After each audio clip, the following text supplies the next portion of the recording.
नमस्ते करो तो आशीर्वाद में भी यही सुनने को मिलता है कि तेरी अच्छी जॉब लग जाए। लेकिन जिसने भी ये सिस्टम बनाया ना, उसको मैं दिल से सलाम करता हूँ। वाह क्या सिस्टम बनाया नौकरी का। ये लोग जिंदगी भर उसी में उलझ कर रह जाते हैं, कभी बाहर ही नहीं निकल पाते, कभी नहीं। जब बच्चा पैदा होता है यहाँ पर एक रूम का वायरिंग करना सीख लेंगे। तो देखिए दोस्तों, यहाँ से जो पावर सप्लाई जाता है वो सप्लाई यहाँ पे आ गई है। ठीक है, ये हमारा अर्थ हो गया, ये हमारा फेस हो गई और ये हमारा न्यूट्रल सप्लाई हो गया। ठीक है दोस्तों, अभी देखिए हमारे रूम में तीन चीज कनेक्ट कर देते हैं। जैसे कि पहला हमारा पंखा हो गया और हमने हमारे रूम में दो लाइट लगा दिया। ठीक है, अब देखिए दोस्तों, ये जो तीनों इलेक्ट्रिकल इक्विपमेंट है, इनको ऑन और ऑफ यानी कि ऑपरेट कराने के लिए हम क्या करते हैं, यहाँ पर एक स्विच बोर्ड ले लेते हैं। ठीक है, अब देखिए दोस्तों, हम क्या करते हैं, ये जो हमारा स्विच बोर्ड है इसमें एक इंडिकेशन लैंप लगा देते हैं। ठीक है, ये हमारा इंडिकेशन लैंप हो गया। ये क्या करेगा कि यहाँ से जो पावर सप्लाई आई थी वो पावर सप्लाई है कि नहीं है उसका इंडिकेशन देगा, यानी कि यहाँ पर एक लैंप जलते रहेगा। ठीक है, अब देखिए यहाँ पर हमारे पास एक पंखा है, तो पंखा को ऑन और ऑफ करने के लिए हमने यहाँ पे एक स्विच लगा दिया। ये जो पंखा है इसका स्पीड को भी हमें कंट्रोल करना है, तो इसके लिए हम क्या करते हैं, एक फैन रेगुलेटर का उपयोग करते हैं। तो हमने यहाँ पर एक फैन रेगुलेटर भी लगा दिया। अब देखिए दोस्तों, हमारे रूम में हमने दो लैंप को कनेक्ट कर दिया।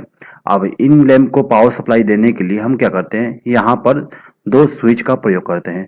एक स्विच इस लैंप को ऑन करेगा और दूसरा स्विच इस लैंप को ऑन करेगा। अभी देखिए दोस्तों, हम क्या करते हैं, यहाँ पर एक पावर सॉकेट लगा देते हैं और इसको चालू और बंद करने के लिए हमने यहाँ पर एक स्विच लगा दिया। ये जो हमारा स्विच बोर्ड है इसका वायरिंग किस प्रकार से हम करेंगे उसके बारे में सीख लेते हैं।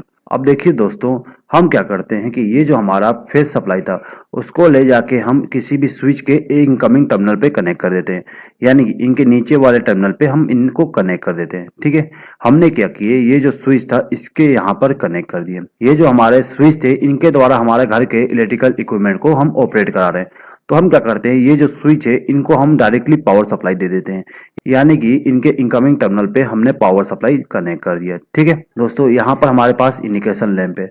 ये जो इंडिकेशन लैंप होता है इसको भी हमें फेस सप्लाई और न्यूट्रल सप्लाई देना पड़ता है। तो चलिए इसको सबसे पहले हम फेस सप्लाई दे देते हैं और फिर यहाँ से हम न्यूट्रल सप्लाई दे देते हैं, यानी कि ये जो हमारा इंडिकेशन लैंप था वो जलने लगेगा। ठीक है, अब देखिए अभी हमें क्या करना है, ये जो हमारा फैन था इसको कनेक्ट करना है। तो देखिए दोस्तों, इस फैन को कनेक्ट करने के लिए हम पावर सप्लाई कहाँ से ले जाएंगे, इस रेगुलेटर से, क्योंकि हमारा जो फैन है उसका स्पीड को भी कंट्रोल करना है और ये जो रेगुलेटर है इसको पावर सप्लाई हमारे इस स्विच के द्वारा जाती है। ठीक है, तो हम क्या करते हैं, यहाँ से एक वायर को कनेक्ट करके इस रेगुलेटर के एक टर्मिनल पे कनेक्ट कर देते हैं। अब जो रेगुलेटर का दूसरा वायर होता है उसमें एक वायर को कनेक्ट करके हम क्या करते हैं, हमारा जो फैन है उसमें कनेक्ट कर देते हैं। दोस्तों यहाँ पर देखिए हमने फैन का इंटरनल वायरिंग नहीं बनाया है, हमने केवल फैन पे पावर सप्लाई ले जाके पहुंचा रहे हैं। दोस्तों यदि आपको फैन का वायरिंग करना नहीं आता है तो इसके लिए मैंने एक अलग से वीडियो बनाया हूँ, उस वीडियो का लिंक मैं डिस्क्रिप्शन में दे दूंगा, वहां पर आप क्लिक करके उसका वायरिंग का वीडियो देख सकते हैं। अब हम क्या करते हैं, ये जो हमारा लैंप थे इनको भी पावर सप्लाई देते हैं। तो इस लैंप को ऑन करने के लिए हमने इस स्विच का जो दूसरा टर्मिनल था उससे कनेक्ट कर दिए और ये जो लैंप है इसको ऑन करने के लिए हम क्या करते हैं, ये जो हमारा स्विच था इसके दूसरे टर्मिनल से एक वायर को कनेक्ट करके इस लैंप के एक टर्मिनल पे कनेक्ट कर देते हैं। अब हम क्या करेंगे कि ये जो हमारा पावर सॉकेट है इसको भी फेस सप्लाई दे देते हैं। तो देखिए हमारा जो पावर सॉकेट होता है उसमें हमेशा एक बात याद रखिएगा कि जो पावर सॉकेट होती है उसके राइट हैंड साइड में ये वाला टर्मिनल जो होती है उसमें ही हमें फेस सप्लाई कनेक्ट करना होता है। तो यहाँ से हमने एक वायर को कनेक्ट करके इस टर्मिनल के साथ कनेक्ट कर दिए। ठीक है दोस्तों, अब देखिए हमने सभी इलेक्ट्रिकल इक्विपमेंट को फेस सप्लाई दे दिए। अब हमें क्या करना है, न्यूट्रल सप्लाई देना है। अब देखिए दोस्तों, ये जो हमारा सॉकेट था इसको न्यूट्रल सप्लाई दे देते हैं। तो न्यूट्रल सप्लाई देने के लिए हम क्या करते हैं, यहाँ से एक वायर को लूप करेंगे और इसको सीधे ही इस टर्मिनल के साथ कनेक्ट कर देंगे। दोस्तों अब हमें इस फैन को न्यूट्रल सप्लाई देना है।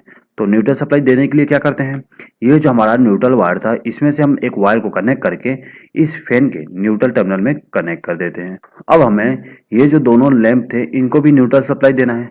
तो इनको न्यूट्रल सप्लाई देने के लिए हम क्या करते हैं कि यहाँ से एक वायर को लूप कर देते हैं और इस लैंप के दूसरे टर्मिनल के साथ कनेक्ट कर देते हैं। अभी देखिए दोस्तों, हमने इन दोनों लैंप को न्यूट्रल सप्लाई दे दी है। दोस्तों ये जो हमारा सॉकेट था इसमें हमने फेस सप्लाई और न्यूट्रल सप्लाई कनेक्ट कर दिए थे, लेकिन ये जो मोटा वाला पिन होता है सॉकेट में, उस पिन में हमें क्या करना होता है, अर्थिंग कनेक्ट करना होता है। तो अर्थिंग कनेक्ट करने के लिए क्या करते हैं, ये जो हमारा अर्थिंग से वायर आई थी उसको हम क्या करते हैं कि इस वाले टर्मिनल पे कनेक्ट कर देते हैं। दोस्तों, यदि आपको अर्थिंग के बारे में नहीं मालूम कि हम क्यों अर्थिंग यूज करते हैं और हमारे घर में अर्थिंग लगाना क्यों जरूरी